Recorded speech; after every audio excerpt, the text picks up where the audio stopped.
On kuulda, jah? So, Venerable Tenzin, welcome to Estonia. Thank you. And it is known that you go and lecture all around the world. What are the topics you're going to lecture here in Estonia? I think the two topics that I'm addressing, one will be on art for liberation.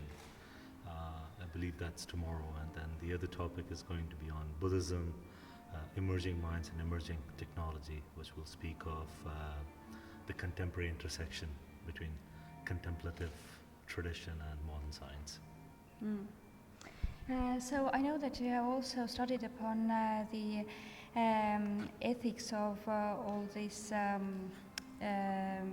sorry, now I have to check.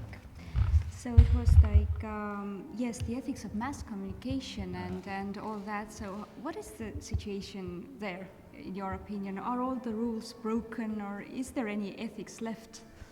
I do believe, ethics is a rare species these days. It's like an endangered species. Although it is very much necessary for ensuring that the human society flourishes in a more wholesome manner.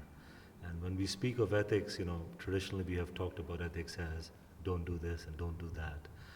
I think the new way to look at ethics is as optimization, meaning that which allows us to think about flourishing all the good qualities of humanity. Indeed. Sort of, we should preserve ethics. Yes. And not only we should preserve ethics, but we should be reflective about it. We should not become dogmatic about ethics. So how do you reflect upon world politics? That is, I know we know that there is a lot of religious wars going on, and we know the rise of ISIS warriors. Where is it all leading, in your opinion, in the future? I think, of course, it's leading to chaos, which is what we're experiencing.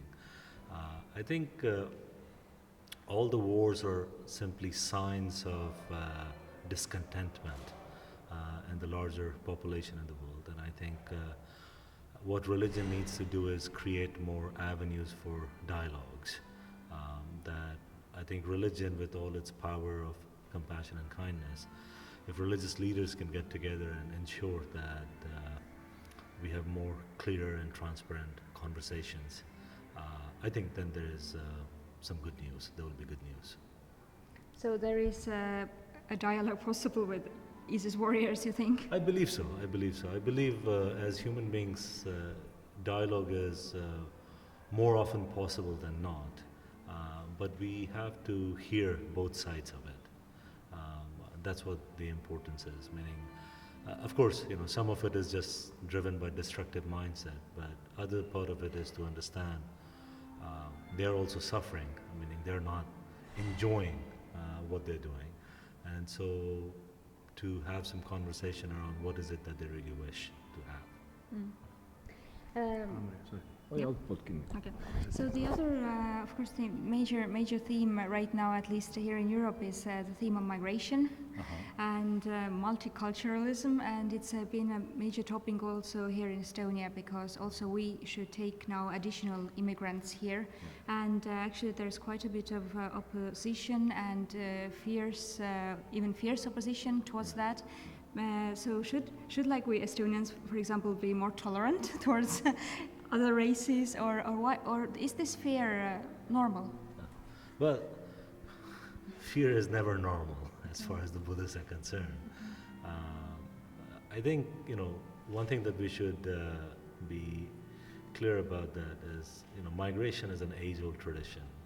Population has moved around for thousands of years, driven by natural conditions, resources, and things of that sort. And so today's migration pattern is no different than that. But of course, any country that is taking new migrants has to be self-aware of its own resources, distribution of resources, allocation of resources. So those are all realistic concerns that any governing mechanism has to think through. At the same time, I do believe as the world is shrinking and we as a human family, we need to learn to be more tolerant, not only tolerant, but be more accepting. we can still be accepting and can make difficult choices. Indeed. So, Tibet has also been under quite a lot of oppression, and what is the current situation there? I think from what we gather from the news and other sources, of course, the situation there is also very disappointing. It's years of cultural genocide, and it's an entire people, an entire culture that is being threatened, for no superior reason of any sort. I do hope that there will be time in the future when the Tibetans and the Chinese can work together in a peaceful environment. We also know that your mentor is His Holiness Dalai Lama. How often do you meet with him? When did you see him last time? And what is his current message? I think his message has been very consistent all through his life, which is about promoting harmony and a more empathetic society, how to build a more compassionate world. I think the last meeting that we had was a very beautiful occasion. It was the world celebrating his 80th birthday in New York, and 16,000 people from all walks of life gathered to thank him for his contribution to humanity. And I do believe that the Dalai Lama, regardless of being a spiritual leader, is an unprecedented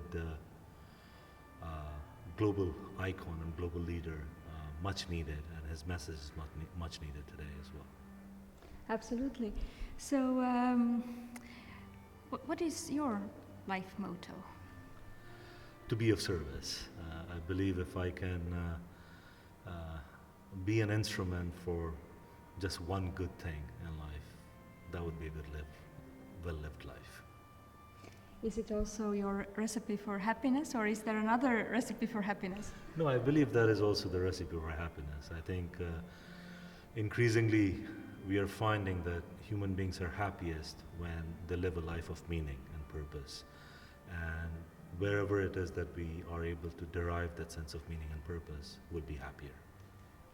And lastly, we are sitting among this absolutely beautiful, breathtaking art.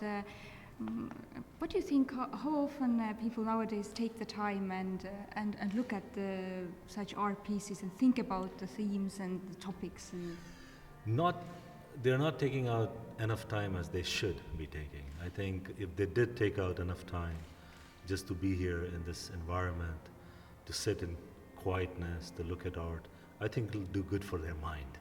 I think people don't recognize how our mind is just preoccupied with unnecessary things.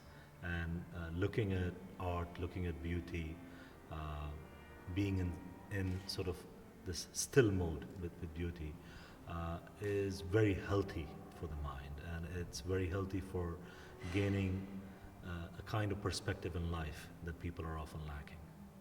Is it so that this mass communication, all this internet, everything is online, it's like swallowing us? I mean, there is no real communication between people. It is true, it is true. I mean, one of my colleagues at MIT, Sherry Turkle, she just wrote a very well-known book called Together Alone, that talks about the drawbacks of social media, that increasingly, despite of internet, despite of social media, people feel tremendous sense of loneliness.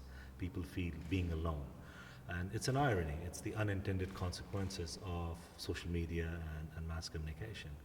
And that's why I think, the idea of people being physically together in a piazza outside, enjoying food together, or being in a museum of this sort, looking at the same piece of art, to start a conversation, a deeper conversation about life, meaning, purpose, happiness.